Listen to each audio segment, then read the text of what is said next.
অন্তর্বর্তী সরকারের প্রধান উপদেষ্টা ডক্টর মোহাম্মদ ইউনূসের মালয়েশিয়া সফর ঘিরে প্রবাসী বাংলাদেশিদের মনে জেগেছে নতুন আশার আলো।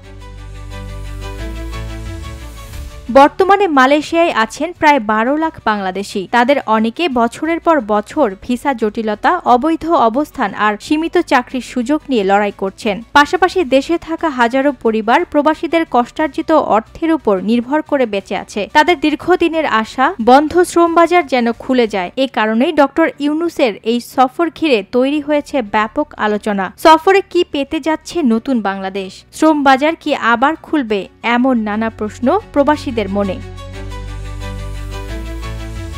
মালয়েশিয়ার প্রধানমন্ত্রী বন্ধু আনোয়ার ইব্রাহিমের আমন্ত্রণে ১১ই আগস্ট দেশটিতে যাচ্ছেন প্রধান উপদেষ্টা ডক্টর মোহাম্মদ ইউনূস। ৩ দিনের দ্বিপাক্ষিক এ সফরে প্রতিরক্ষা, জ্বালানি ও হালাল খাদ্য সহ বিভিন্ন খাতে ৫টি সমঝোতা স্মারক স্বাক্ষর এবং ৩টি নোট বিনিময় হওয়ার কথা রয়েছে।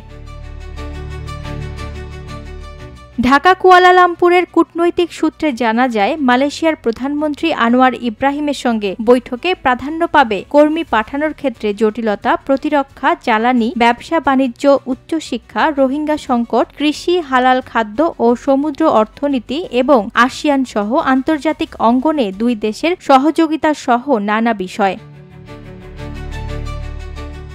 অর্থনৈতিক বিশ্লেষকরাও এ বিষয়ে বেশ আশাবাদী। যদি শ্রমিক ভিসার সমাধান হয় তাহলে রেমিটেন্স আরও বাড়বে।